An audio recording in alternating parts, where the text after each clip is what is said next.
Moi, j'ai toujours eu une grosse appétence à crusher sur des gens qui ne veulent pas de moi. J'avais découvert ce que je faisais avant, enfin comment on me traitait. Ça s'appelle le pocketing. J'ai découvert ça et je me suis vraiment dit, waouh, c'était vraiment toute ma jeunesse, quoi. Quand t'es dans une relation avec une personne. Ouais. Et que la personne, en fait, elle te garde dans sa poche. Elle va pas tout te donner, la personne. Tu vas être avec une nana et en fait, elle va te garder un peu là. Tu vas la voir, vous allez avoir une relation, mais qui est jamais totalement assumée non plus. Tu iras jamais dans la famille de la personne, tu iras jamais... en gros, tu seras jamais parmi les potes de la personne, tout ça. Mais...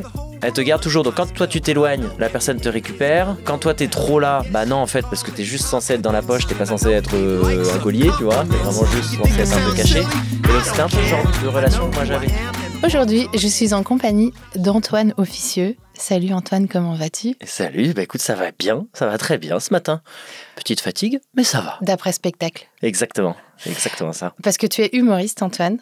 Oui. Alors moi je t'ai découvert sur Instagram, il y a quelques semaines, cet été, grâce à tes vidéos, qui évidemment me font beaucoup rire, on va pas se mentir.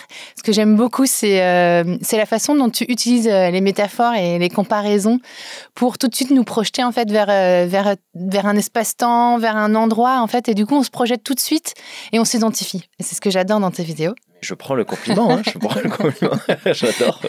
Et elles me font rire, mais elles m'ont aussi touchée, tout simplement parce que tu es un homme qui parle d'un sujet aussi intime que l'amour, le célibat. Et ça, je trouve que c'est encore assez rare. Et donc, c'est pour ça que j'avais envie de t'avoir à mon micro et que je t'ai envoyé cette invitation. En ce moment, tu joues un spectacle qui s'appelle Autoromance. Tout à fait.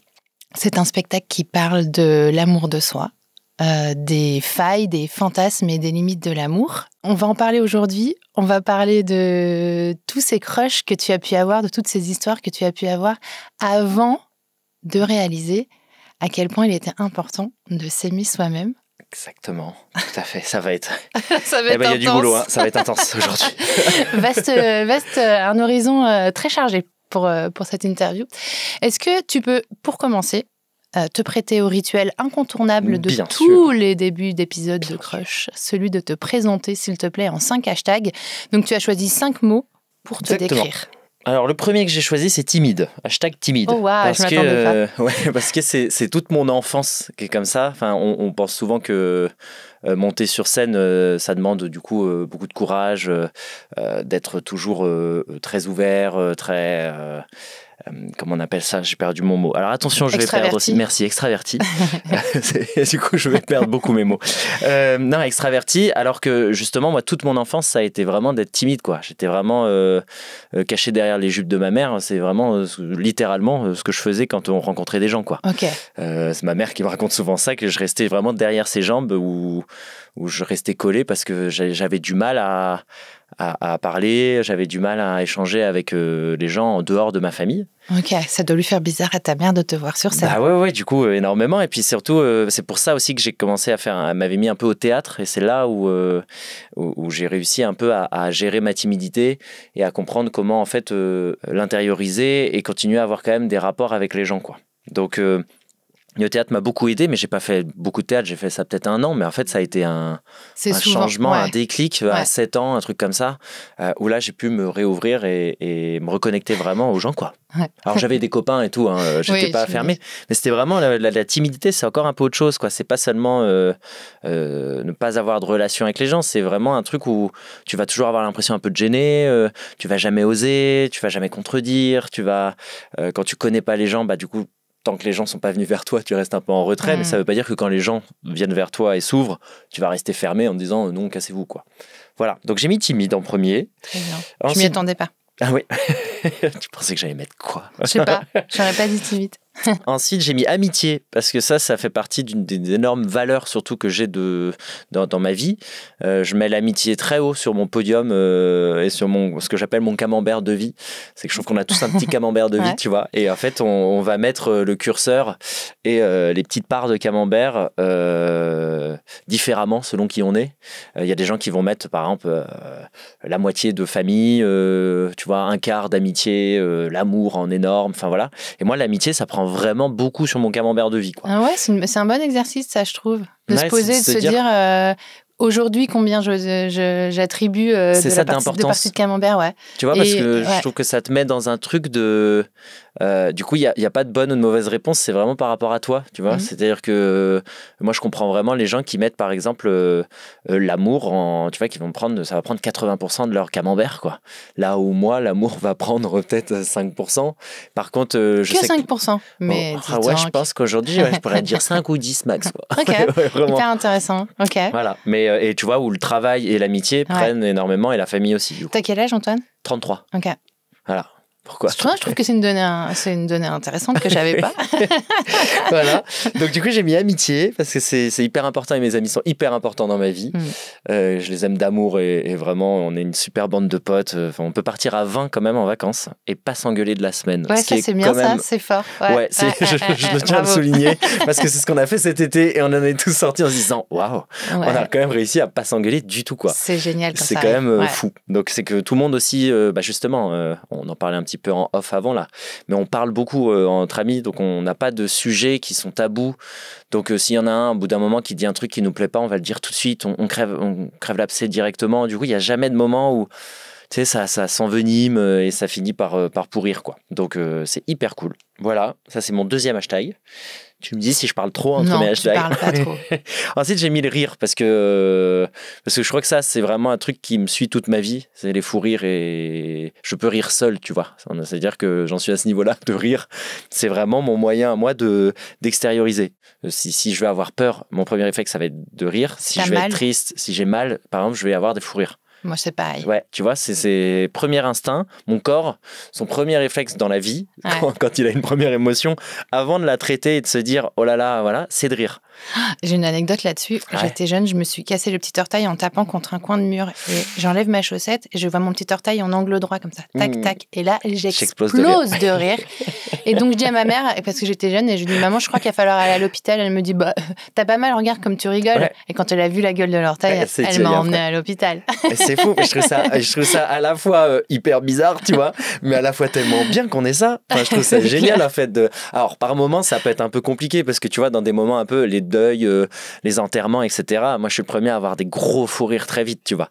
Et donc, sur vraiment des mini-choses, du coup, que je vais remarquer, je pense que mon cerveau, il analyse directement un truc qui va un peu pas le sauver, tu vois, parce que le temps de traiter l'information, il se dit, on va rire, c'est comme ça que tu fonctionnes, et ensuite, après, on va comprendre ce qu'il y a après, tu vois. C'est un exutoire, quoi. Enfin, c'est ton corps, clairement, qui s'exprime et qui évacue le truc, quoi. Ouais, c'est vraiment ça. Donc voilà, donc c'est pour ça que je mets le rire. J'ai des énormes fous rires aussi, quoi. Je peux partir en fou rire hyper facilement, et tu vois, petit aussi, ça, c'était la problématique de mes parents, quoi. Parce que je pouvais avoir des fous rires tout seul, de trucs que je voyais, ou quelqu'un, tu sais, qui faisait un geste qui me faisait rire, qui avait fourché sur un mot, tout ça, et du coup, je partais en fou rire tout seul. Mais du coup, quand on allait chez des amis à eux, je pouvais rester à table avec un fou rire tout seul pendant 20 minutes. Mais du coup, eux étaient hyper gênés parce que quand t'as quelqu'un qui a un fou rire, les gens pensent souvent que c'est parce que tu te moques. Ouais, alors que ça allait être des trucs vraiment où je sais pas, ça allait être un bruit. Enfin, tout peut me faire rire. Tu vois, quand j'entends des gens, par exemple, éternuer dans le métro, ça, mon premier réflexe, et ça, avec ma meilleure pote, on est pareil là-dessus, on va partir en fou rire. Je sais pas pourquoi, parce que c'est un moment, c'est un truc. Ils sont tous différents, les atchoum. C'est con. Mais du coup, voilà. Et du coup, on peut vraiment partir comme ça. Et donc, voilà pourquoi j'ai mis le rire. C'est trop cool d'avoir des fous rires. Mais c'est vrai que tu vois, j'en parlais avec mes parents qui me disaient que eux, maintenant, ont moins de fous rires qu'avant. Parce que t'es plus là. Possible aussi. Ma belle-mère, elle est toujours trop contente quand je viens chez eux parce qu'elle se dit c'est bien, ça détend l'atmosphère. C'est peut-être ça aussi. Mais je sais pas si peut-être avec l'âge on a moins de fou rire ou pas. Mais j'ai pas l'impression parce que je vois parfois des potes des parents de mes potes qui sont avec leur groupe de potes. En fait, je pense que c'est je sais pas, moi j'espère pouvoir rire mais jusqu'au bout. Tu vois, moi ma meilleure mort ce serait de mourir d'un fou rire parce que j'aurais plus l'âge d'avoir des fous rires, tu vois. À 95 ans, un fou rire, mon corps il va se dire c'est quoi ça ? C'est une belle mort ça. C'est génial. Et c'est une bonne question pour mon podcast. Je me le souhaite, tu vois. Moi, je me le souhaite vachement, ça. Voilà. Je sais pas pourquoi on est parti sur la mort. Je vais ajouter cette question à mon podcast. En vrai, c'est une très bonne question. Comment t'aimerais mourir ? Ouais, comment t'aimerais mourir ? C'est hyper deep à la fin. Les gens être là-bas, voilà. Franchement, meilleur. Alors, tu peux avoir le sommeil, tout ça, mais moi, de rire et de partir dans un fou rire, mais je serais tellement heureux. Ouais, j'avoue, c'est bien. Voilà. J'avoue, c'est bien. Donc, on est passé du rire à la mort. Voilà. Mon quatrième hashtag, mort. C'était pas mon quatrième hashtag, la mort. Non, c'est optimiste. J'ai mis ça en quatrième hashtag. Parce que ça, c'est vraiment comment dire, positionnement de mon cerveau que j'ai compris que j'étais optimiste en fait. J'ai pas tant cherché à l'être, c'est plus un moment où je me disais bon j'ai de la résilience et je me dis toujours je sais pas, j'ai de l'espoir qui amène vers de l'optimisme. Tu vois? Donc c'est le plus verre ça. à moitié plein. Quand Ouais, les c'est ça. autres, Alors pas toujours, tu vois, je pars du principe que c'est pas toujours après la pluie de beau temps, tu vois, parce que enfin oui, en vrai si, après la pluie de beau temps, mais quand t'es sous l'orage en question, sur le moment, savoir que le soleil reviendra, tu t'en y a fous pas un de peu, bouton, tu vois, quoi, sûrement. tu vois. Ouais, c'est ça. Il n'y a tu pas de vois. bouton pour dire ça va aller mieux, tu vois. Ouais, ça quand va t'es sous mieux. la pluie, Ouais. t'as surtout envie de te dire, bah là, en fait, je suis trempé, Ouais. donc je vais déjà penser à m'abriter avant de me dire, tiens, demain, il y aura le soleil qui reviendra, tu vois. Donc, je suis toujours là, oui, après, enfin, tu vois, voir le verre à moitié plein, tout ça, mais c'est plus dans un truc de dire, bouge, au moins. Genre, et assez d'optimisme et assez d'espoir pour te dire, mets-toi en action. En action. Et tu vois après. Et ça veut pas dire que ça va forcément marcher, mais on va évoluer vers quelque chose. C'est plus ce genre d'optimisme-là, tu vois. Ce que j'appelle, moi, un optimisme réaliste. C'est... tout va pas aller, tu vois, parfois tu mets toutes les chances de ton côté et ça marche pas. Et de dire toujours aux gens, si tu crois en tes rêves se réaliseront. Ouais, je trouve que c'est toujours un petit peu bizarre parce que tu crées de la culpabilité chez les gens qui donnent tout pour réaliser leurs rêves et parce que en fait tes rêves parfois ça vient aussi des autres personnes. Faut qu'on te laisse la chance. Tout le monde n'a pas la même chance de départ. Enfin voilà. Donc c'est plus bouge-toi et essaye de créer. Moi je me dis toujours ça quand là j'en peux plus ou que parfois j'ai des difficultés, j'ai des échecs, tout ça. Je me dis bah mets-toi en mouvement. Ouais, tu te mets en mouvement et au moins tu pourras pas regretter. Mais c'est même prouvé scientifiquement. Je crois que j'ai entendu un psy, mais alors j'arrive pas. Je crois que c'est Albert Moukaïber qui dit ça, qui dit moi je reçois des patients qui sont en chagrin pour un deuil, une séparation, etc. Ce que je leur dis, c'est je vais pas vous suivre tout de suite en thérapie. Par contre, vous allez aller voir vos potes et vous allez sortir et vous allez voir du monde et vous allez être dans l'action. Ouais, trop bien. Et en fait, moi, c'est plutôt le seul conseil quand je donne des conseils. J'aime pas trop donner des conseils, mais quand j'ai des potes qui vont mal, effectivement, je pousse à allez, viens. Ouais, allez, viens, on fait un truc, fais un truc pour toi, un truc qui te fait du bien. Ah, c'est ça, c'est de bouger et puis d'y aller, quoi. Mais même parfois de se faire des choses qui ne font pas forcément du bien, tu vois. En gros, ça peut être aussi se faire des... Enfin, je sais pas, juste de se dire, ok, bah là, je voulais pas faire ce truc-là, ça fait des mois que je veux pas le faire, bah je vais le faire, tu vois. Au moins, je vais me bouger et je vais y aller et je vais me faire, je sais pas, je vais me faire tous mes trucs d'impôt. Je vais régler des petites choses qui me tracassent. Comme ça, au moins, je m'enlève des choses. Enfin, tu vois, ou je sais pas, je pousse le curseur. Je me dis, tiens, t'as jamais testé ça dans ta vie? Bah, vas-y. Enfin, tu vois, voilà. La première fois que tu fais un truc. Voilà. Ouais, exactement. Ouais. Et donc, tu retrouves un peu ce truc-là, quoi. Voilà. C'est un peu ça, l'optimisme, pour moi, que j'ai en tout cas et que je ressens. Et en dernier, j'ai forcément mis autoromance. Parce que c'est quand même le titre de mon spectacle et que c'est vraiment ce que j'apprends tous les jours et que maintenant j'identifie, hein, mais c'est vraiment pour moi la vie c'est une histoire d'amour que tu écris avec toi, quoi. Avant n'importe quelle autre histoire d'amour, mais tu peux en écrire plusieurs du coup, mais la plus importante c'est quand même d'essayer d'arriver à s'aimer soi et à supporter de vivre avec soi-même, et ça pour moi c'est un peu le combat d'une vie. Je sais pas si on y arrive tout le temps, c'est un peu comme tu sais le bonheur ou le malheur, quoi, c'est par saison. Mais je pense que c'est vraiment ce que l'objectif qu'on devrait tous avoir, quoi. Et puis c'est un peu c'est Cédric Lapiche qui avait écrit ça dans le film 2 mois. C'est il faut en gros il faut 2 soi pour faire un nous, quoi. Okay. Donc c'est un peu ce truc là, tu vois, même dans tes histoires d'amour, si toi t'as pas réussi à t'aimer, ça va être compliqué d'aimer l'autre. Voilà. On va parler de ça. Voilà, exactement. T'as vu la transition? Tout est vachement bien. Alors, c'est pas scripté pour ceux qui entendent ce podcast. Formidable, et bien, donc je vais te laisser. Non, non, mais justement, c'est de ça dont on va parler. On va parler de ça, de cette prise de conscience que tu as eue, toi, à un moment donné dans ta vie où tu t'es dit, en fait, avant toute chose, ce qui est essentiel, c'est de s'aimer, de m'aimer moi, de m'aimer moi-même. Avant que tu prennes conscience de ça, alors je ne sais pas si c'est arrivé à 0h00 le 2 janvier, à un moment précis, mais est-ce que, avant ça, est-ce que tu peux me dire... Quelles étaient les relations que tu avais? Comment tu vivais tes crushs? Comment tu vivais le début de tes histoires d'amour, les rencontres? Quel rapport tu avais avec la rencontre, avec le fait de séduire, etc. avant de prendre conscience de ça? Moi, j'ai jamais été trop dans la séduction. C'était pas mon truc. Tu dragues pas? Non, je drague je drague pas, ou alors, enfin, si. C'est les femmes qui te draguent, je crois que si. Non, mais pas tellement. Je pense que si, mais tu sais, c'est comme. On est beaucoup à être comme ça, femme ou homme, je pense, c'est que tu dragues, mais tu t'en aperçois pas forcément toi. Je pense que tu te mets dans un jeu de séduction où tes potes te le disent en disant ah si je t'ai vu, la personne elle te plaisait direct, en fait ça se voyait dans ta manière de, parce que je pense qu'on a tous une attitude, le body on language réagit pas pareil, voilà, tu vois, moi j'ai des amis par exemple, ça va être il faut forcément qu'ils charrient la personne, tu sais, c'est leur manière de, il y a vachement de gens là-dessus sur la provoque, j'en vois, par exemple je suis pas du tout comme ça, tu vois, moi je suis plutôt, je suis l'inverse, moi je suis un peu mielleux. C'est-à-dire que je suis là, je sais pas, moi je suis capable de m'effacer un peu, justement. C'est quand même un peu comme ça, peut-être dans ce cas que je drague, c'est si quelqu'un me plaît, je vais vraiment être sur la personne à fond, tu vois. Je veux tout savoir, je veux comprendre, voilà. Donc je vais plus être là-dedans. Et donc ma manière de draguer, c'est montrer que en fait j'écoute et que je suis avec la personne, quoi.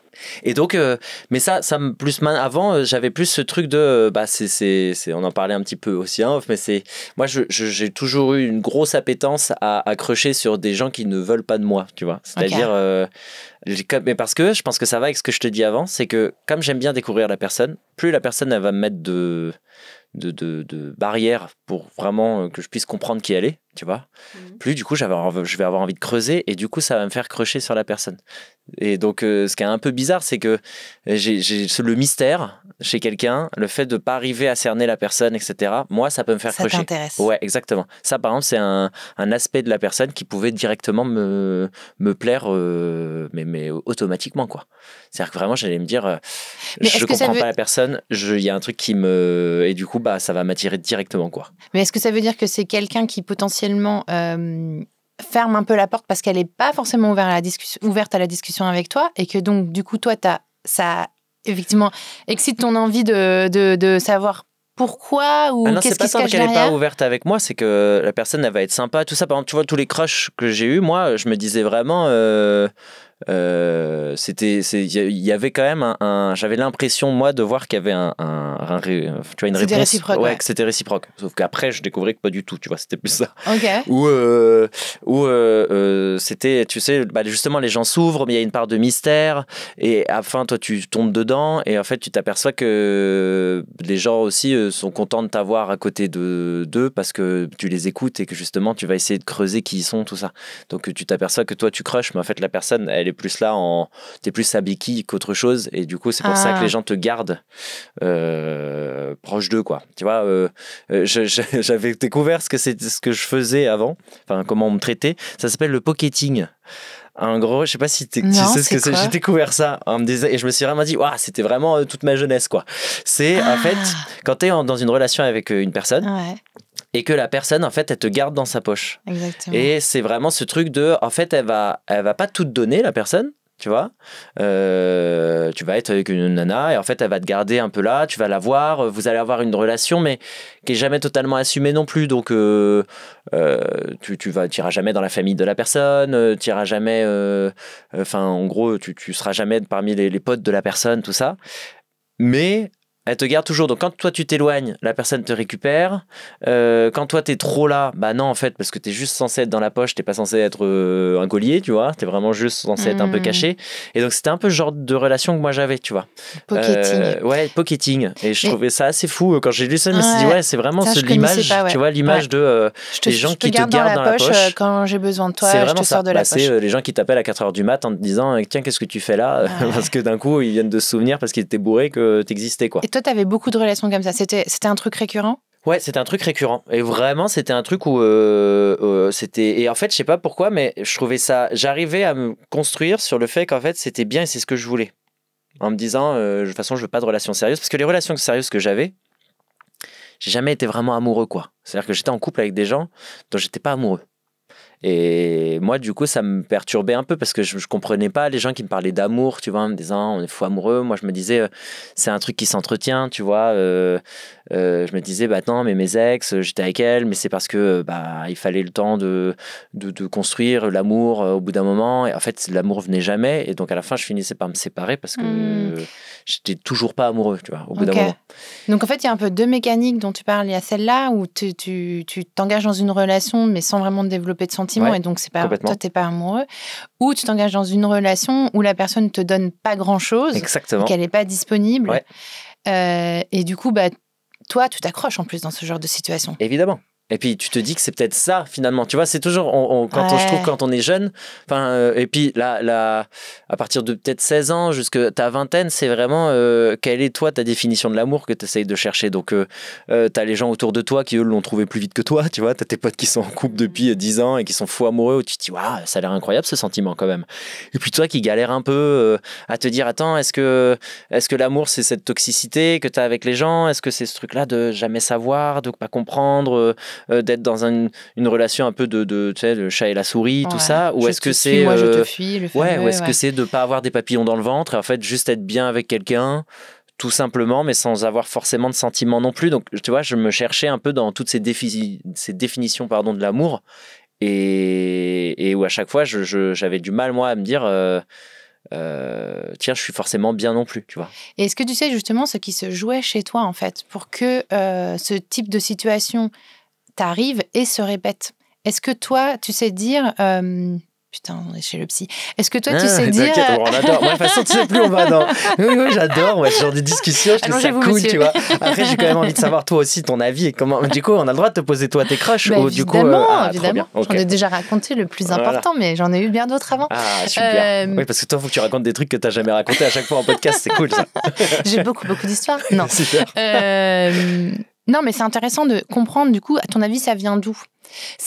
Parce que là, j'identifie en fait un peu, je veux pas m'engager et donc je choisis des relations où je ne vais pas m'engager, ou en tout cas, j'ai pas envie, je suis pas sûre de vouloir m'engager, on va dire, et je choisis une personne avec qui... Moi, je sais d'où ça vient du manque de confiance en soi. Ok.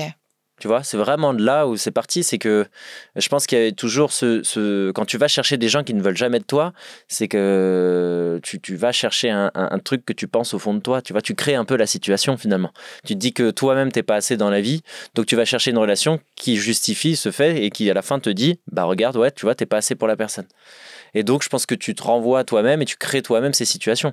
Et c'est clairement un manque de confiance en moi qui m'a amené là-dessus parce que je me disais, et puis que je savais pas vraiment ce que je voulais, donc tu sais pas trop, et quand tu te trouves pas toi, bah du coup c'est compliqué de savoir quelle relation et de me poser tes limites et comprendre quoi. Donc et alors, est-ce que tu sais d'où elle vient ce manque de confiance? Pas tellement, parce que tu vois, quand on a grandi dans une famille aimante, c'est ça, tu vois, j'ai grandi dans une famille aimante. Alors mes parents ils sont divorcés quand j'étais petit, mais du coup j'avais 7 ans, donc moi j'ai moins pris ça dans la gueule que mon frère par exemple quand on avait 12 et donc qui était dans une construction aussi de jeune adulte ado, tu vois. Où, là du coup c'est le drame de ta vie. À 7 ans, non, tu vois, moi, c'est mon père qui me dit toujours ça, il me dit quand on a divorcé, ce truc que tu m'as dit, c'est bon, bah au moins l'avantage c'est que j'aurai double cadeau à Noël, tu vois. Ouais. Donc je vois, tu vois, l'optimisme, encore une fois. On y revient. Tu vois toujours, tu vois, le bon côté des situations. Mes parents divorcent, tu le connais ce film? Je connais pas. Tu connais pas? Non. Tu sais ce que tu vas regarder. Ah bah ouais, c'est clair, bah, je regarderai ça avec mon père, il va être content. C'est un vieux film de Téchiné. Bah ouais, mais finalement c'est un peu ça. Et donc c'est vrai que peut-être pas d'image du couple en tant que tel aussi, tu vois. Donc j'ai pas forcément mis le couple sur un piédestal parce que justement très tôt voilà. Puis moi j'ai vécu avec ma mère qui était vraiment célibataire pendant longtemps, qui avait des relations mais qui étaient juste des relations, qui n'étaient pas forcément du couple tout le temps. Enfin voilà, donc ça m'a aussi ouvert beaucoup sur ça aussi. Puis la place de la femme, et puis une femme qui s'émancipe, mère célibataire, qui a aussi des aventures, des choses comme ça, où on en parlait aussi. Enfin voilà, ça n'a jamais été un truc tabou. Je me disais, bah non, enfin, je sais pas, moi je voyais ça comme une femme libre et qui faisait ce qu'elle voulait, même petit. Donc ça m'a non, j'ai vraiment eu en fait c'était plus, je pense que ce que j'ai eu c'est ce truc de chercher ce que c'était que l'amour pour moi. Je pense que c'est vraiment ça qui m'a mis dans toutes ces relations là différentes et tous ces crushs aussi. Est-ce que tu souffrais d'être célibataire? Pendant un moment, ouais, je crois plus au lycée, parce que tu sais, tu vois un peu tes potes autour de toi qui se mettent tous en couple. Toi, t'essayes, mais ça marche pas, parce que t'es là, mais non, en fait, moi, je suis pas amoureux, et puis il faut être un peu en couple, et puis tu sais, c'est les gamins, quoi. Donc, t'as une copine, t'es là, ok. Ça commence tellement tôt, moi, ça me... Ouais, maintenant, quand tu vois la tête maintenant des gamins qui ont quand même 16-17 ans, moi, je suis là, mais non, mais comment ça se fait qu'ils ont pas de relation sexuelle? C'est pas possible, en fait. C'est pas possible. Mais oui, ouais, tu vois. Mon fils, il a 10 ans. Ah ouais, et il se dit en couple? Dans la cour de récré, ils se disent déjà en couple. T'es un peu là, non, dans 15 ans. Touche pas à mon fils. Dans 15 ans. déjà, pour commencer, touche pas à mon fils. Waouh, tu commences comme ça. Avec sa mère protectrice. Le pauvre, il va finir sur un divan, quand même. Lui aussi, c'est sûr. Lui, dans 10 ans, il fait pareil, il fait le même podcast, sauf qu'il parle de toi. Allez, hop. Voyage dans le temps. Attends, du coup, on en était où? Non, mais oui, ça commence très jeune, du coup, la cour de. Tu vois, et donc dans la cour d'école, il y avait ce truc-là, et c'est plus là où moi j'ai senti un petit truc de me dire, ok, il faut que je sois en couple. Et après, il y a eu toute une partie aussi de la fac. Quand je suis arrivé à la fac, tu vois, justement, j'étais un peu dans le chassé-croisé entre deux relations, une sérieuse et une où justement c'est la personne qui voulait pas tellement, mais qui profitait un peu et machin, enfin voilà. Donc ça a duré 2 ans à peu près, cette espèce de truc. Là, j'étais moins dans une recherche forcément d'être en couple, et à partir de là, j'ai commencé à me dire, en fait, t'es célibataire, c'est pas si mal non plus, quoi. Et je commençais à arrêter de me rendre mal d'être célibataire, quoi. Ok. Et donc, est-ce que c'est à ce moment-là, ou est-ce qu'il y a un autre moment ou une autre période où tu te dis, bon, déjà, je suis bien célibataire, ça me va, et c'est tout aussi digne que d'être en couple, c'est tout aussi respectable que d'être en couple. Et est-ce que c'est à ce moment-là que tu identifies cette quête, j'ai besoin d'aimer moi-même avant d'être capable d'aimer quelqu'un? C'est ça, c'est à peu près ces moments-là, parce que je me suis rendu compte qu'en fait je pouvais être très heureux, très épanoui, et on parlait du camembert en début de podcast, en fait m'apercevoir que je mettais pas tant d'importance, en fait, tu vois, c'est la société qui et les gens autour de moi, ce qui est logique, hein, mais qui m'influençaient sur le fait de me dire il faut que je sois en couple, alors qu'en fait au fond je me disais, est-ce que j'ai tant envie d'être en couple? Est-ce que je suis pas aussi heureux et que je m'épanouis pas dans d'autres choses, comme mon travail, comme mes amis, avoir des bonnes relations avec ma famille, partager des vrais moments où je ris, j'aime. Enfin, en fait, ma vie, elle est hyper complète aussi sans le couple. Donc, je commençais à me dire, ah, mais c'est marrant. Tu sais, c'est un peu. Alors, ça vient pas du jour au lendemain. Tu te réveilles pas un matin en te disant, ah oui, mais. Commencer à me dire, en fait, là, tu vois, c'est un peu au bout de 6 mois, tu te dis, mais là, j'ai pas été malheureux, en fait, tu vois, j'étais bien, c'était génial. Puis en fait, c'est juste que tu vois quelqu'un qui est en couple et qui est merveilleusement heureux. Donc forcément, tu jalouses ça en disant, ah, c'est vrai que c'est bien. Puis après, tu vois des potes en couple qui se séparent, et là, tu te dis, ah non, en fait, finalement, c'est super, je suis bien célibataire, tu vois. Je dis ça dans le spectacle, mais je dis aux gens en couple... Surtout, n'hésitez pas à vous disputer devant les gens. C'est-à-dire que quand tu as l'impression, tu te dis non, mais on gardera cette dispute dans le cadre intime. Non.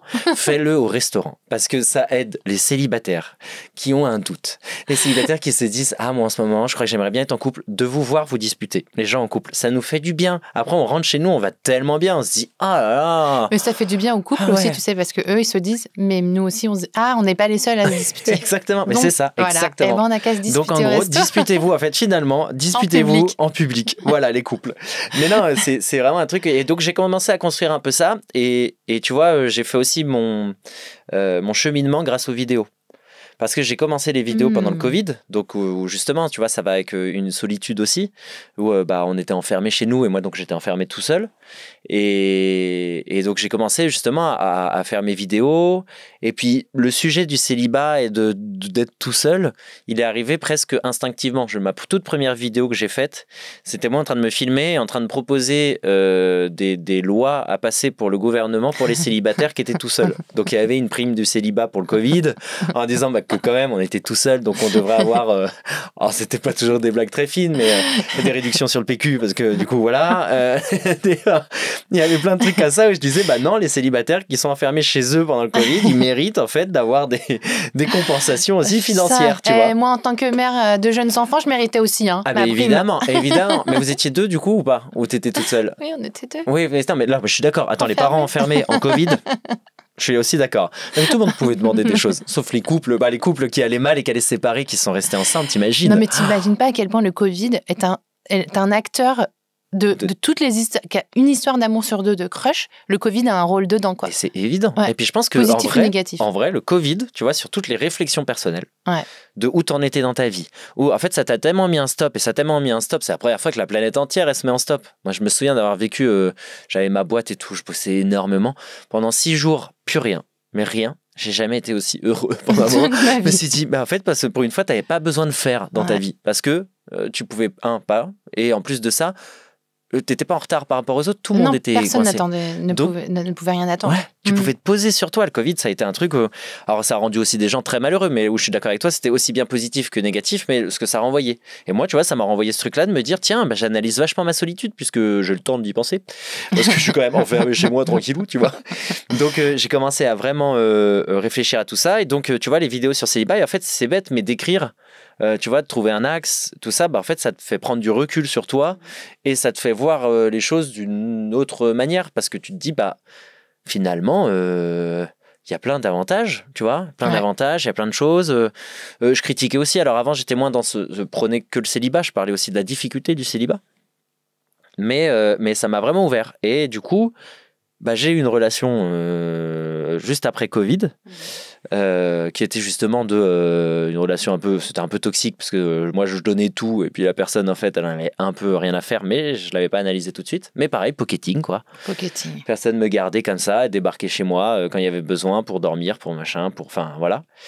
Et en fait, je suis rentré dans un truc où, quand tu es dans ce genre de relation-là, souvent, toi, en fait, à la fin, tu changes. Donc, tu deviens un peu le méchant de l'histoire ou la méchante de l'histoire, tu vois. C'est-à-dire que comme tu es frustré, comme en fait, en fait, tu commences à avoir des comportements qui te ressemblent pas, tu vois. Donc, à être un peu jaloux, à être possessif, parce qu'en fait, tu n'as tellement pas la personne que tu tentes des choses pour la garder. Et tu deviens vraiment... moi, je me suis vu changer, à me prendre la tête, à vraiment pas dormir, à me dire, à être vraiment... en parler tout le temps à mes potes, à plus être dans l'écoute avec mes potes parce qu'en fait je voulais parler que de ça parce qu'en fait c'est ce qui me blessait, donc ça m'obsédait exactement, c'était de l'obsession. Et il y a un moment où vraiment, du coup, d'avoir fait ce cheminement avec le célibat et de me dire voilà, je me suis vraiment dit mais en fait je vaux mieux. Et c'est vraiment un truc, c'est un déclencheur comme ça. Et là pour le coup c'est venu un matin où je me suis vraiment dit mais en fait pas du tout, qu'est-ce que je suis en train de faire là?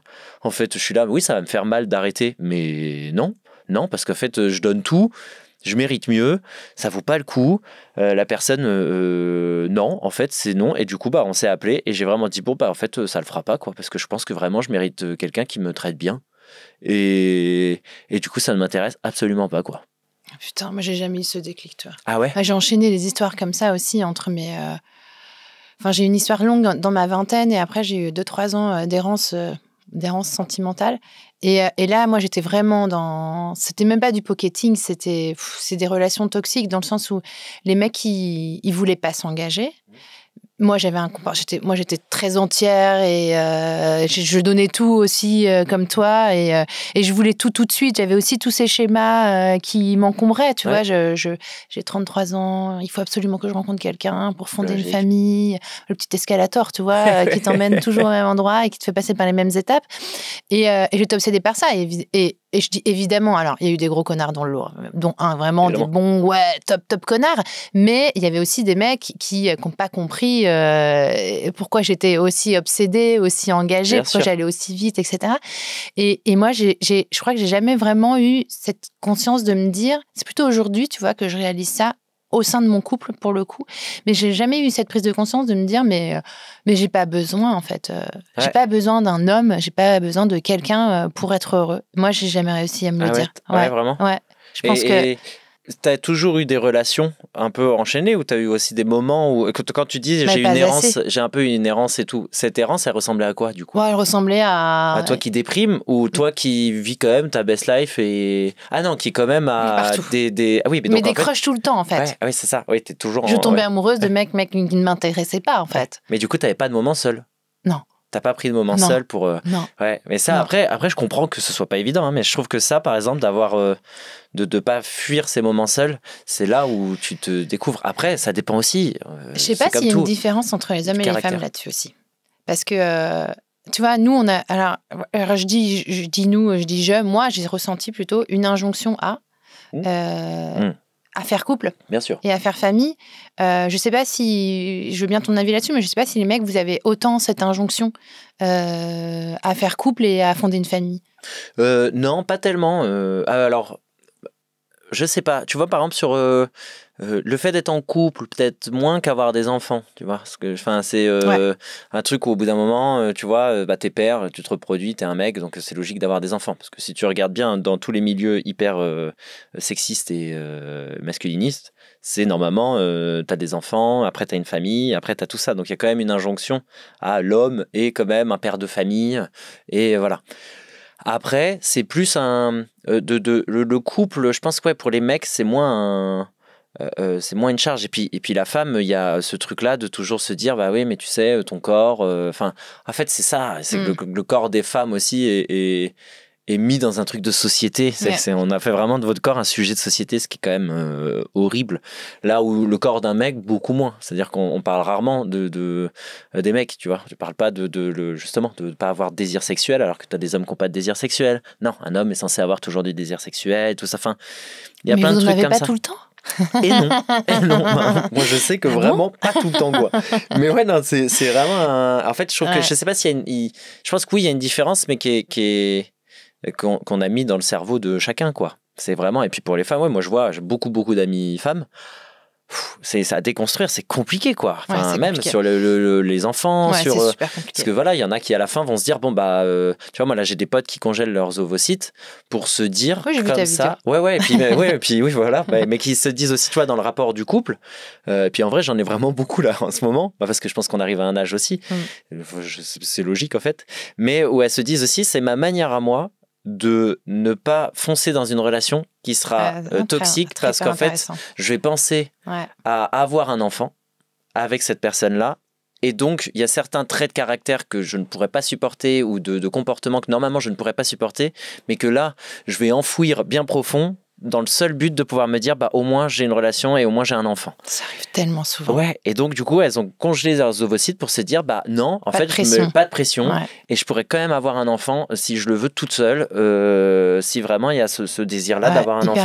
Hyper intéressant. Et du coup tu te dis, je trouve, tu vois, ça me met des frissons parce que je trouve ça hyper courageux et ça me touche à chaque fois.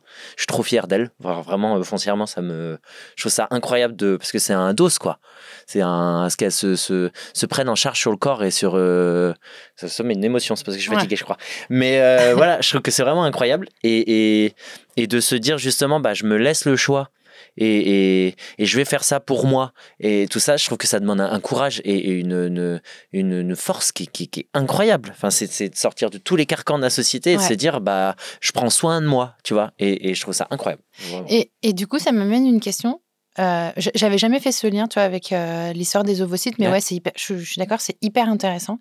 Et ça me pose une question. Est-ce que, alors du coup, accepter que pour aimer quelqu'un d'autre, ou pour aimer mieux, différemment et mieux, il faut s'aimer soi-même, c'est justement en grande partie réussir à se défaire de toutes les injonctions, de toutes les légendes, de tous les mythes, et masculin et féminin qu'on a forcément sur nous en vivant dans un ensemble, dans une société quoi. Ouais, c'est ça, c'est de se dire en fait qui je suis moi, et c'est la grande question, mais c'est de se trouver soi et de se dire bah j'apprends à me connaître. Et c'est un peu se dire s'aimer, je pense que ça part de se dire à un moment, coucou, je suis moi, ça sera pas toujours facile, mais quoi qu'il arrive, on est ensemble quoi, parce que bah t'es toujours dans ta tête, t'es toujours avec toi. Donc la personne, alors ça peut paraître égocentrique ce que je vais dire, mais la personne la plus importante de ta vie, c'est toi, parce que alors ça peut changer à partir du moment où t'as des enfants, ce que je conçois, mais c'est parce que je le mets pas au même truc, c'est que si toi-même t'apprends pas à un minimum t'aimer et autres, par exemple avec tes enfants, bah tu seras pas forcément bien non plus, et du coup tu vas pas pouvoir les avoir. Donc c'est vraiment ce truc là, c'est pas de penser qu'à toi, c'est pas ça le truc, c'est de se dire j'apprends à me connaître parce que je vais vivre avec moi toute ma vie, je vais en plus de ça impacter aussi la vie des autres. Donc si je suis pas bien avec moi-même, ou si j'essaie pas au moins d'essayer de me faire du bien et de me comprendre et d'être doux avec moi, alors attention, c'est pas toujours facile hein. Parfois non, c'est pas toujours facile, mais dans ce cas ça ira pas en fait, et donc prends soin de toi pour aussi, dans ce cas tu pourras prendre soin des autres, et voilà. Oui, c'est vrai que le parallèle avec la maternité, avec le fait d'être avec les enfants, c'est un truc que je conscientise pour le coup vachement, c'est d'abord, même dans des situations très pragmatiques, d'abord mon intégrité à moi, Et ensuite, je suis capable de m'occuper des enfants. Ouais. Mais dans le cas de crise, par exemple, c'est d'abord, ok, je me gère moi-même, je reprends les rênes, je reprends le contrôle de mon cerveau, de mon corps, et ensuite, je suis capable d'aider les enfants. Ouais, c'est ça. Et enfin, de gérer la situation et donc de les aider, eux, à gérer leurs émotions. Le parallèle est hyper intéressant. Mais et alors, ce qui est fou, parce que tu vois, par exemple, tu as certaines personnes qui vont dire du coup, bah non, mais moi, mes enfants, en fait, je pense plus à moi du tout quand il y a mes enfants et autres. Et ce que je comprends, parce que c'est la chair de ta chair. Mais justement, où je suis entièrement, moi, je te rejoins vachement sur ce truc-là. Bon, après, j'ai pas d'enfants, donc je parle vraiment en non-connaissance de cause, là. Mais c'est de se dire, bah, c'est comme ça que même dans n'importe quelle situation, il y a une situation d'urgence. Si toi, t'as pas la tête clean, ça peut être n'importe quoi, hein. Bah t'aideras personne, tu vois. Les gens qui sauvent des vies, voilà, c'est que eux sont pas ni en panique ni en stress parce qu'ils gèrent le dos sur ce qu'il faut faire, quoi, tu vois. Et donc c'est la même chose. Et donc en amont c'est la même chose. Et alors du coup ça veut dire quoi concrètement t'aimer toi-même? Oh là, grosse question. Bah, je sais pas, parce que je pense que je suis toujours en train d'apprendre à le faire, quoi. Moi aussi, hein. C'est ce que je suis en train de réaliser en discutant avec toi. C'est que moi, dans ma vie de tous les jours, en fait, j'apprends à le faire tout le temps. En plus, en tant qu'artiste, en tant qu'entrepreneur. Alors là, je pense que tu décuples le phénomène. Bah, c'est ego. Et puis l'ego prend cher, hein. Moi, là, j'apprends avec la scène, ton ego prend vraiment cher sur beaucoup de choses. Parce que en termes de se fouetter et de vraiment, parfois, qu'est-ce que je peux être chiant. Et puis, en plus, c'est horrible parce que plus tu apprends à te connaître, plus c'est génial parce que ça te facilite le fait de t'aimer, mais plus du coup, quand tu as décidé d'être dur avec toi et que tu en as marre de toi-même et que parfois tu te saoules, plus t'es dur parce que tu te connais vraiment bien. Du coup, tu sais exactement où appuyer pour te faire mal parce que t'as beau avoir construit plein de défenses, il y a une personne qui peut te défoncer la vie en un clin d'œil, c'est toi-même aussi, quoi. Tu vois, tu peux te faire autant de bien qu'autant de mal. Et parfois, je suis vraiment horrible avec moi, quoi. Genre la culpa, le truc. Donc ça, j'essaye de lutter, mais vraiment parfois, je m'engueule. Moi, je me parle beaucoup tout seul. C'est mon grand truc, ça, que j'apprends pour m'aimer moi, c'est que vraiment je m'aimais, pas m'aimais moi, mais c'est que je me parle régulièrement tout seul. À voix haute. À voix haute, chez moi c'est n'importe quoi, c'est un podcast, quoi. Bah, c'est à peu près la même chose qu'on fait là, sauf que vraiment, il y a des trucs que je fais qui sont vraiment idiots. Après, c'est une espèce d'habitude de vie que je fais, tu vois. Parfois, genre, je suis aux toilettes, je vais faire comme si j'étais en interview en anglais, mais c'est ce truc de merde. Mais j'ai une pote qui m'a dit qu'elle c'est pareil, donc maintenant je me dis, on est peut-être plusieurs à faire ça. Je vais essayer. Dans les toilettes, parfois, d'un coup je m'interview en anglais, c'est complètement con. Je suis là, yes, so, hein. Tu fais donc tes séances de média training. Mais vraiment, exactement. Okay. Mais en anglais, du coup, en fait, comme j'ai un anglais à peu près approximatif, tu vois, quand même, bah, c'est compliqué. Mais tu vois, je parle toujours tout seul et donc parfois, je peux rire tout seul. Genre, je peux me faire une blague tout seul, quand même. Donc, on est sur un niveau qui est compliqué. Mais parfois aussi, je m'engueule. Mais vraiment, ça veut dire que parfois, je vais être hyper méchant. On est vraiment très, très méchant avec moi. Et vraiment, à la fin, pour arrêter ce truc-là, vraiment, mais je suis là, mais ça va, oui. Mais t'arrêtes maintenant. Oh. Et vraiment, comme du coup, je suis vexé parce que je me dis, oh là là, je suis allé trop loin. Bah du coup je me dis bon bah maintenant tu te calmes et t'avances, tu vois. Mais vraiment, donc c'est l'autogestion qui est hyper chelou.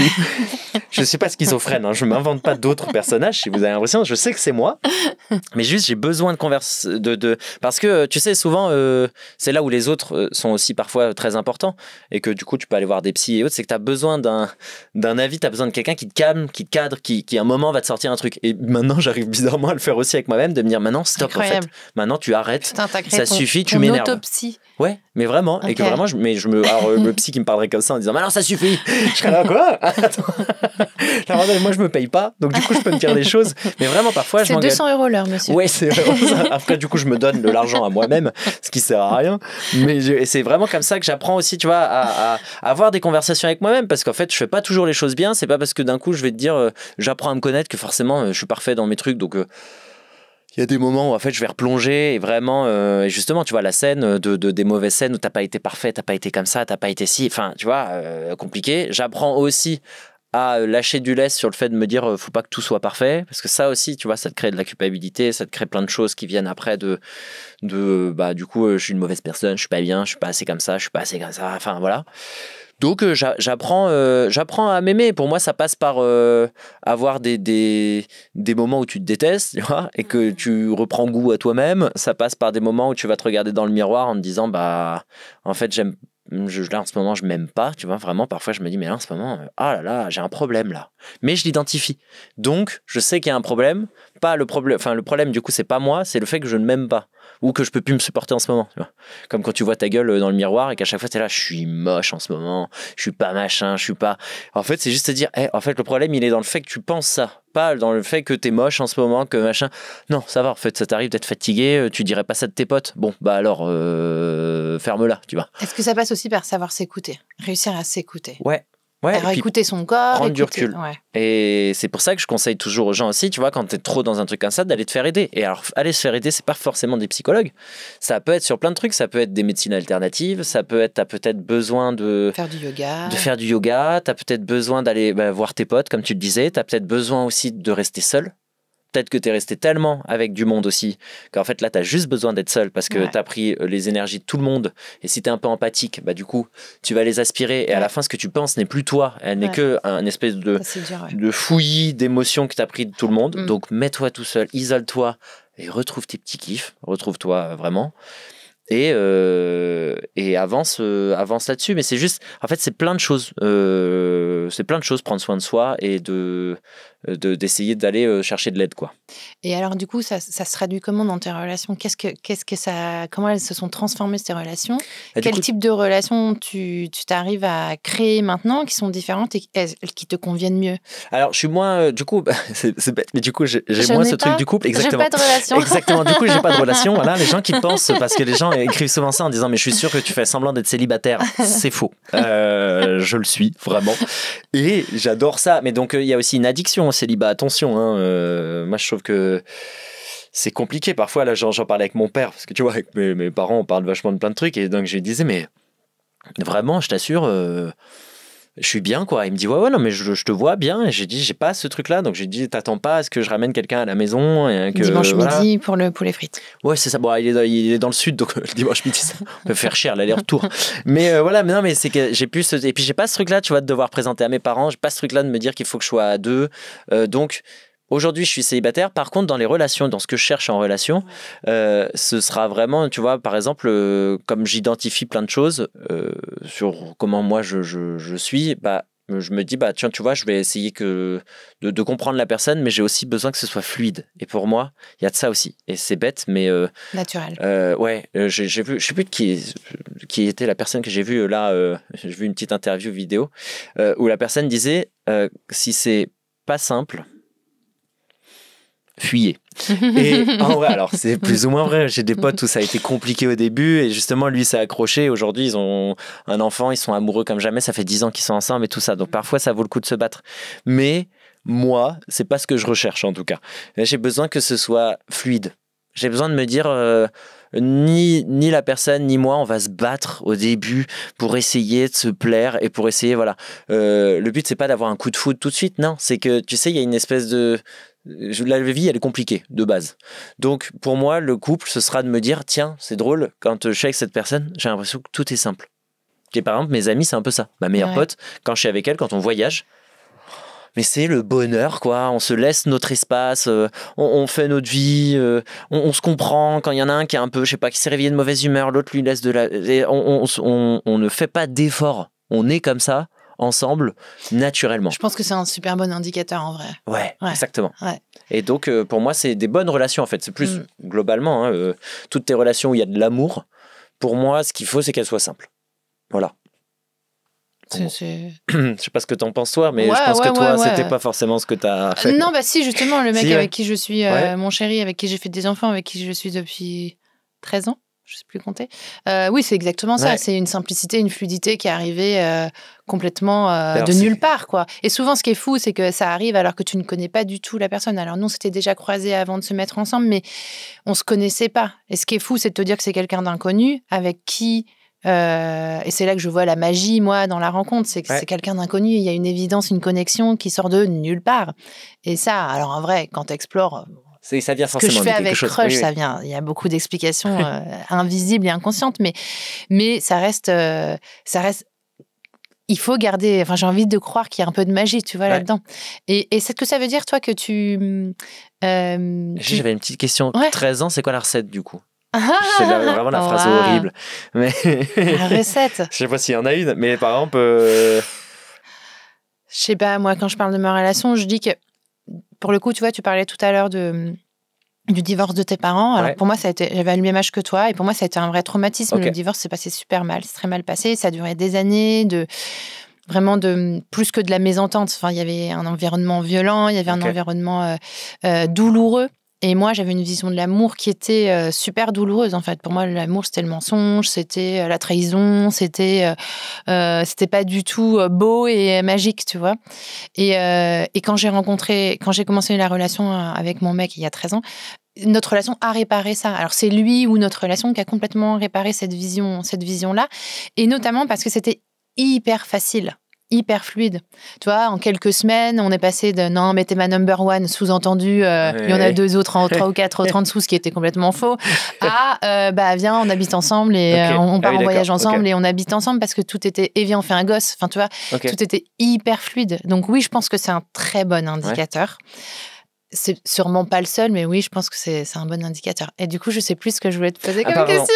Et est-ce que tu vois, j'avais demandé ça à un couple, en gros, les parents de potes qui étaient ensemble depuis 40 ans, et je leur ai demandé la recette. Un peu, j'aurais dit, mais comment on reste 40 ans ensemble? Parce que quand même, à un moment, il y a des choses qui s'épuisent. Et ils m'ont répondu que pour eux, la première recette, c'était de rire et d'être amis. Oui, je pense qu'il y a beaucoup de ça. Ouais. Et moi, Esther Perel, je ne sais pas si tu vois qui c'est une psychologue belge qui est très connue aux États-Unis. Elle dit, dans notre vie, en fait, on va avoir 2, 3, 4 grandes histoires d'amour. Soit avec des personnes différentes, soit avec la même personne. Ce qui sous-entend que quand c'est avec la même personne, en fait, tu réinventes ton histoire à certains moments. De ta vie de couple, parce que chacun des membres du couple évolue et devient quelqu'un d'autre, ou son être évolue au fur et à mesure. Et donc, soit tu sais réencontrer l'autre, re-rencontrer l'autre autant de fois que tu veux, tu peux pas tomber amoureux. Oui. Tu peux pas tomber une fois amoureux de 1000 personnes, mais tu peux tomber. Mais tu peux tomber amoureux 1000 fois. Il y a beaucoup de gens dans cette histoire. Oui, non, la réalité, c'est que tu peux tomber amoureux de la même personne 1000 fois. Je pense. Mais effectivement, il y a beaucoup de facteurs qui jouent. Il y a la capacité de chacun à se remettre en question. Il y a effectivement le bon temps que tu passes ensemble. Le rire, pour moi, est super important. Les projets que tu as ensemble, les premières fois que tu vis ensemble, que tu expérimentes ensemble. Je suis pas sûre qu'il y ait vraiment une recette. Non, il y en a pas. Il n'y a pas de recette. C'est comme vivre 3 ou 4 grandes histoires d'amour. Faut y aller, c'est beaucoup quand même. Moi, je trouve ça hyper beaucoup. C'est-à-dire que là, il va falloir encore que je me bouge les fesses parce que franchement. Ce n'est pas une injonction. Bah si, du coup, là, voilà. Mais on est obligé d'en vivre 3 ou 4. Du coup, je vais le faire. Je vais m'y mettre parce qu'il faut que je rattrape parce que j'en suis à 4 de retard. Du coup. Vous pouvez m'envoyer vos messages, je les enverrai à Antoine. Voilà. Je vais recevoir des lettres. Bonjour, j'aimerais être ta première grande histoire d'amour. Moi, la deuxième. Voilà. Écoute, on sait jamais. Oui. Non, mais moi, je pense que cette quête de s'aimer soi-même, moi, je la trouve dans mon couple. Ouais, ok. C'est-à-dire que je ne sais pas par quel miracle, sans doute parce qu'il me laisse l'espace pour et il a confiance en moi, ce qui fait que moi, je m'aime de plus en plus. Là où quand je l'ai rencontré, je pense que je ne m'aimais pas beaucoup, mais dans notre relation, je m'aime plus. Et est-ce que tu penses que c'est parce qu'il est là? Et donc s'il n'était pas là, par exemple, si vous n'étiez pas ensemble, est-ce que tu garderais cet amour que tu as là pour toi? Ou est-ce que c'est parce que tu as besoin aussi de quelqu'un pour te renvoyer à toi un truc qui permet Je pense que l'autre chemin aurait été possible. Ok. Je pense que l'autre chemin aurait été possible parce que c'est une évolution qui reste personnelle, mais elle aurait été différente. Ok. Je pense que je serais pas au même endroit aujourd'hui. Ouais, si... Je serais peut-être pas là, toi. Ah bah bien sûr, c'est sûr. Mais parce que j'aurais pas pris la parole de la même manière, sans doute. Ouais. Mais oui, je pense que... Qu'est-ce qui t'a donné envie du coup de parler d'amour? Qu'est-ce qui t'a donné envie de parler d'amour? Déjà, la rencontre avec mon mec, en vrai. Parce que vraiment, ça a vraiment changé beaucoup ma vision du monde, ma vision des relations et ma vision des autres. Et parce que, je sais pas, j'aime voir les gens parler d'amour. Et c'est une question que je posais en soirée. Ouais. comment vous êtes rencontrés. Tu sais, moi, je suis la meuf qui est dans la contre-teuf dans la cuisine en train de fumer des clopes. Évidemment. Tu me trouveras aussi dans la cuisine. Plutôt que de danser sur dance floor ou tenir des conversations sur l'actualité. Non, merci. Alors que de toute façon, elle est à chier. Donc ça avantage, c'est qu'au moins, tu sais déjà, on pourrait clore le débat direct. Moi, je suis dans la cuisine à la fenêtre en train de fumer des clopes et de raconter des conneries. Ouais. Et j'adore poser cette question parce qu'elle brise la glace. Comment vous vous êtes rencontrés? Et ça déclenchait, quand je le faisais, des récits. Et je voyais les gens kiffer raconter. Et moi, je kiffais écouter. Et donc, un jour, bourré, je dis, tiens, je vais faire post-Covid. Je dis, tiens, je vais en faire un podcast. Ah, trop bien. Et il se trouve que le sujet me passionne. Enfin, c'est mon sujet de discussion favori de la Terre entière. Et que donc, je pense que je n'arrêterai jamais d'investiguer la question, tu vois. On avait lancé avec quelqu'un qui bossait. Avant, j'avais un petit webmag, mais il y a peut-être 10 ans, on avait lancé un podcast aussi sur l'amour. Ah, waouh! Ce qui s'appelait Atome Crochu. Ah. Et en gros, on interviewait des gens sur leur vision de l'amour, des artistes et autres, sur tout ça. On avait fait 2 épisodes et puis après, on a arrêté faute de temps. Mais du coup, quand j'ai vu Crush, je lui ai envoyé un message en lui disant « Ah, c'est trop drôle et tout. Il y a quelqu'un qui a tenu la route au moins. » Il y a quelqu'un qui l'a fait. Quelqu'un qui l'a fait et qui a tenu. Voilà, donc, c'est bien ça déjà. Parce que c'est pas évident aussi de tenir un podcast. Hein. Ça demande de la récurrence, tout ça. Donc franchement, bravo. On en parlera après si tu veux. Ah oui, mais c'est bien aussi de parler de toi parce que les gens, ils entendent toujours parler des autres, mais bon, ils ont quand même une voix à chaque fois. Hein. J'ai raconté, au fur et à mesure quand même, je livre quelques infos quand même. J'ai raconté l'histoire de ma rencontre avec mon mec aussi. J'en ai raconté d'autres sur mon Instagram. Enfin, j'utilise la matière à disposition. Voilà. C'est important d'avoir de l'expérience du coup pour tenir tout ça. Voilà. Aujourd'hui, est-ce que tu as envie aujourd'hui de rencontrer quelqu'un ou même pas? Tu dirais même pas ça? Non, je dirais même pas ça. Okay. Ouais, si je suis très honnête, en fait, je pense que j'ai la flemme. Mais c'est vrai, c'est bête, mais si vraiment je suis honnête, j'ai un peu la flemme, c'est un peu égoïste. Je suis un peu là en train de me dire, tu vois, moi je viens de découvrir une nouvelle passion qui est quand même la scène. J'étais jamais monté vraiment sur scène avant il y a 1 an. Là, j'ai mon spectacle, je réalise un rêve de gosse. Donc en fait, je suis quand même. Et puis c'est beaucoup d'émotions, c'est beaucoup de choses à gérer, c'est beaucoup. Donc j'ai pas la. Parce que pour être en couple, il faut avoir la place aussi pour quelqu'un. Ça sert à rien de vouloir te mettre en couple si en fait t'es pas dispo pour la personne, parce qu'à la fin c'est toi qui finiras par être un connard. Donc parce que tu voudras juste encore une fois, c'est toi qui vas faire du pocketing. T'auras quelqu'un en te disant si j'aurais bien quelqu'un parce que c'est le dernier truc qui me manque, tu vois. Donc voilà, par exemple, tu vois, là je disais à mon père, je disais non, mais moi je me vois bien avoir une relation le jour où j'ai bien avancé sur, tu vois, mon spectacle, que je suis bien, que je suis dans ce truc que j'ai découvert là qui me met 1000 papillons dans le ventre et que je suis plus posé et que je me dirais tiens, là aujourd'hui j'aimerais bien me lancer dans une nouvelle aventure, c'est par exemple être avec quelqu'un. Et pour moi je verrais ça comme vraiment un truc de réussir un couple. C'est super, tu vois, si j'ai réussi ma carrière artistique, si du coup, tu vois, par exemple, là, mes amis aujourd'hui, je trouve que j'ai vraiment réussi ma vie amicale. Ma famille aussi, là, on est bien, quoi. Donc, je me dis, c'est des réussites après que tu peux avoir. Et donc, je mettrai un peu plus de place, dans ce cas, sur mon camembert pour l'amour. Et, sauf que, aujourd'hui, je le découvre dans tellement d'autres choses, l'amour, que pour l'instant, je ressens pas le besoin, je ressens pas l'envie et j'ai pas la place pour ça. Donc, je me mets pas la rate au courbouillon, pour parler d'une expression un petit peu désuète. Désuète encore pire. Donc, je les enchaîne là. Has been, old school. Exactement. Antoine, on a compris que tu avais plus de 30 ans. Ok, ça marche. Mais tu vois, on verra et je me ferme pas du tout la porte à ça. Je suis pas là en train de dire jamais. Si, voilà, ça arrive, tant mieux. C'est juste que pour l'instant, justement, ça me permet aussi de déculpabiliser et de aussi enlever des espèces d'injonctions comme ça qu'on fait vachement au célibat, que je vois, tu vois, sur plein de petites phrases qu'on te dit, tu vois, t'attends de l'amour, ça veut dire quoi, attendre l'amour? On n'est pas tous derrière notre porte, tu sais, comme ça, regarder dans l'œil de bœuf si l'amour est là, qui va frapper à la porte, tu vois. Il y a plein de choses comme ça où on doit être en attente. Il y a quand même Cupidon dans le ciel qui tire des flèches au hasard, mais Cupidon, je crois qu'il va falloir qu'il aille voir Rafelou parce qu'il a des lunettes qui sont vraiment à chier en ce moment. Je pense qu'il n'a pas vu qu'en fait, maintenant il voit plus du tout d'un œil. Je pense qu'il a 3 à chaque œil. Du coup, Cupidon en ce moment, là vraiment, il frappe ses flèches, c'est n'importe quoi ce qu'il fait. Surtout, c'est un gros mytho, quoi. Cupidon est un gros mytho, donc. Cupidon, c'est le mec, tu sais, dans les entreprises qui fait semblant de travailler. Tu vois ce que je veux dire? Et qui a chopé son petit job un peu sympa. Il a son salaire chaque mois. Il fait semblant d'envoyer des mails, etc. Il est à poil tout le temps, là, déjà exhibitionniste de ouf, Cupidon, quand même. Voilà, je suis pas sûr que ce soit un mec bien. Non. Mais tu sais qu'il y a des représentations, il a les yeux bandés, quoi. En plus, il tire vraiment. Il est censé tirer au hasard. Mais parce qu'il s'en fout de son travail, il s'en fout. Je pense que c'est bon. Il est là, ok, parfois je tire ma flèche et puis les gens font n'importe quoi. Donc je pense qu'il est peut-être aussi lassé, en fait, tout simplement. C'est que lui, il tire des flèches et après les gens, ils font nimp. Donc il est là, vas-y, c'est bon, j'en ai marre, c'est bon. Je pense que Cupidon, en fait, il est à la retraite. Parce que sinon, il serait quand même très vieux pour un petit ange. Non, mais c'est une arnaque. Voilà, Cupidon est une arnaque. L'amour ne tombe pas du ciel. Il ne frappe pas à ta porte sans forcément que tu t'y attendes. Je dis pas qu'il n'y a pas de hasard, mais... Bien sûr, mais c'est en fait, il n'y a pas une voie, quoi, tu vois. C'est surtout ça. Les gens culpabilisent toujours de choses parce que, en fait, on a l'impression que, tiens, c'est arrivé au voisin, le fait que l'amour lui est tombé dessus. Bah ouais, mais t'en as d'autres, ils ont dû lutter et finalement, c'était bien. T'en as d'autres, ils ont lutté, c'était horrible. Parfois, t'es abonné aux relations toxiques. Parfois, enfin voilà. Et puis, ça vient aussi de toi quand t'es abonné à des choses. Parce que si t'es abonné, il y a bien quelqu'un qui a signé ce papier. Donc, travaille sur pourquoi t'es abonné à quelque chose dans ta vie, tu vois. Parce que ça veut dire que t'as signé les petites lignes. Tu les as lues, les petites lignes. T'as signé sans faire gaffe. J'avoue, c'est pas forcément toujours de ta faute non plus. Les conditions générales de vente, elles sont écrites en tout petit quand même. Exactement, c'est ça. Et puis parfois, c'est aussi ta construction familiale voilà, qui t'a fait signer ce contrat-là, qui t'a mis en tête des conditions générales de vente.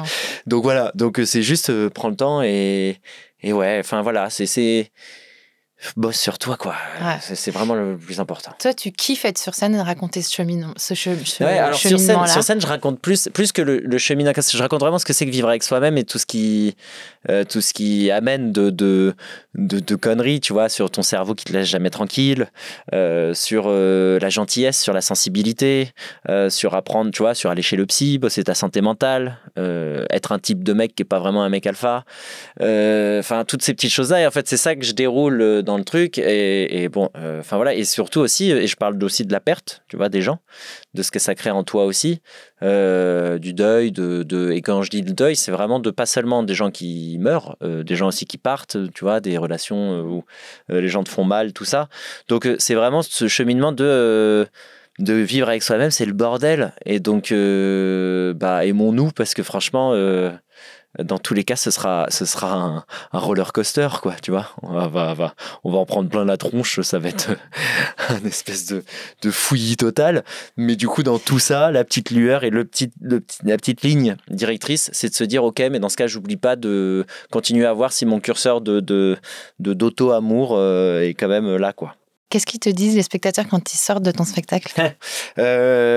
Beaucoup de choses. Il y a beaucoup de trucs. Le truc que j'ai le plus, c'est que ça les a amenés dans plein d'émotions différentes et qu'ils s'y attendaient pas. Ils n'ont pas fait que rire. Non, ils n'ont pas fait que rire, exactement. Non, parce que tu as des gens qui ont chialé aussi, beaucoup. Donc voilà, c'est horrible parce que quand les gens pleurent, c'est que moi j'ai réussi mon job, ce qui est quand même horrible. Mais tu vois, c'est-à-dire que les gens pleurent et je suis là... Ça veut dire que j'ai réussi parce que ça les a touchés, parce que ça leur parle et que voilà.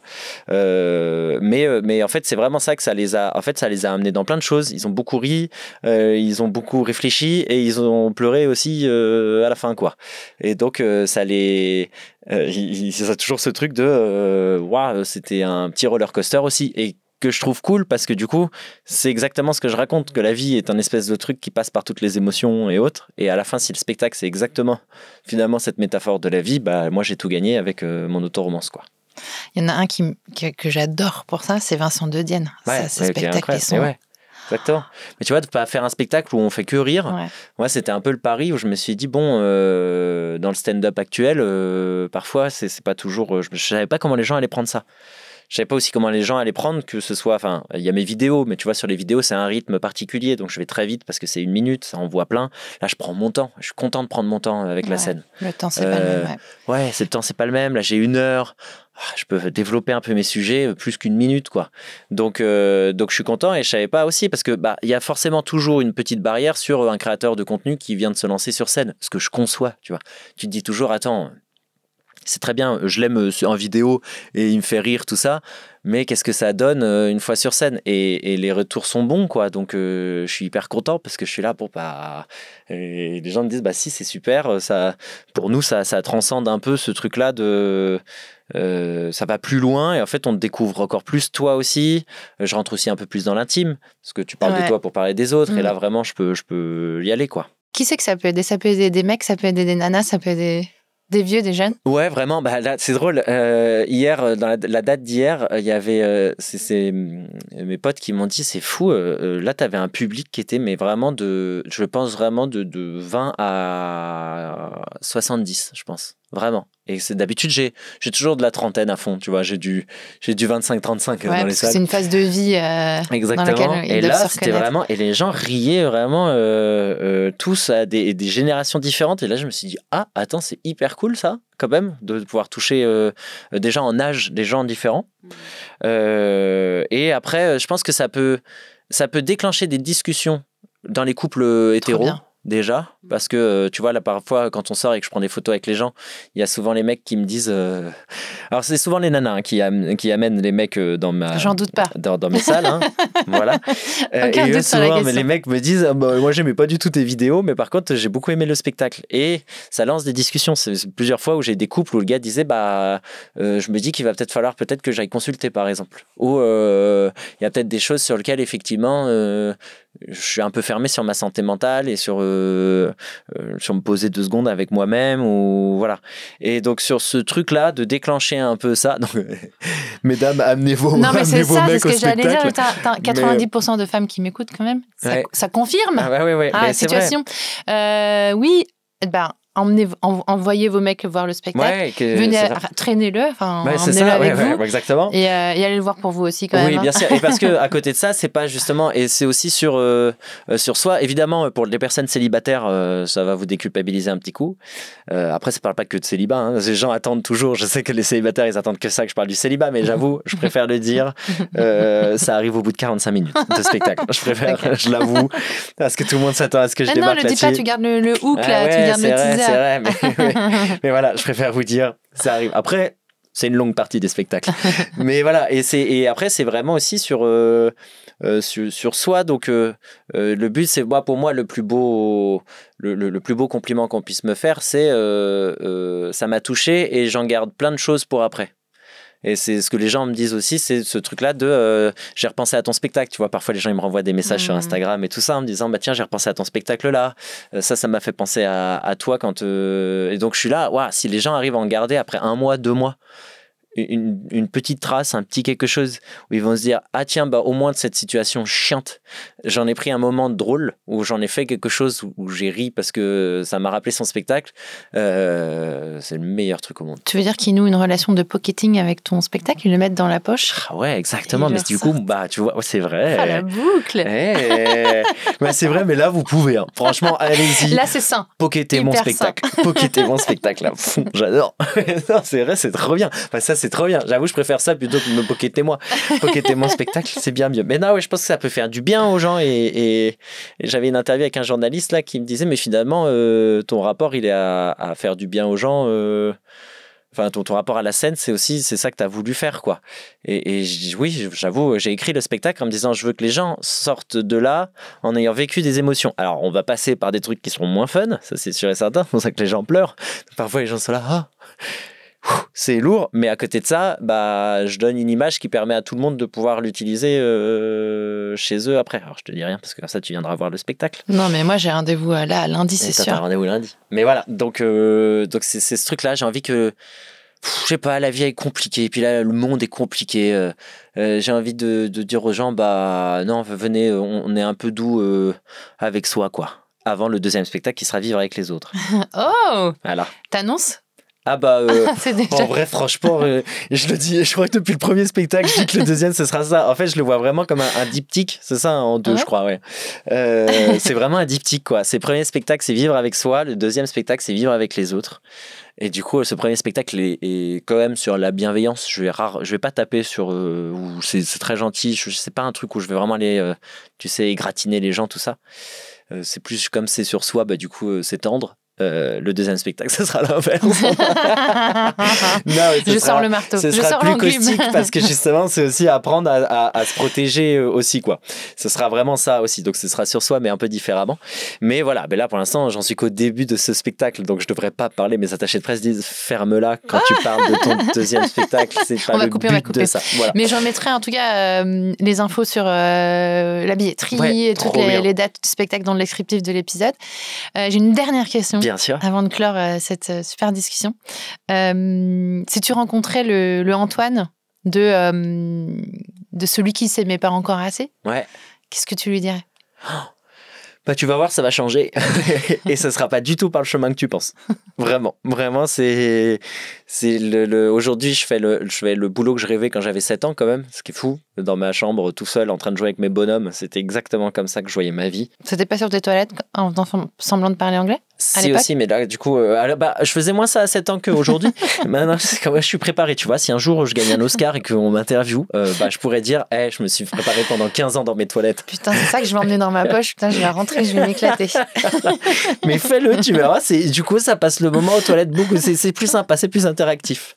Et quand je m'interviewe, j'ai fait un film, et dans mon premier film, alors que j'ai jamais fait de cinéma de ma vie. On se crée la vie qu'on veut dans ces toilettes. Voilà. Mais c'était la conclusion horrible. Non, je dirais que à mon petit Antoine là, qui s'aime pas tellement, je dirais que ça va être un long combat, que ça passe par beaucoup de choses, qu'en fait même à 20, 30 ans, 40 ans, tu t'aimeras peut-être pas toujours parfaitement, et c'est normal, et c'est comme ça.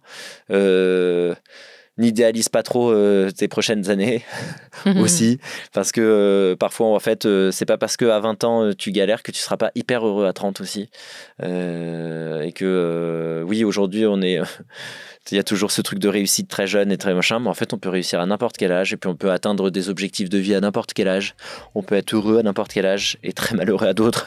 Donc vraiment ça va être un long parcours, mais c'est ton optimisme qui t'a sauvé, quoi. Voilà. Donc on souhaite à tout le monde de vivre sa propre autoromance. Exactement. Et on les embrasse.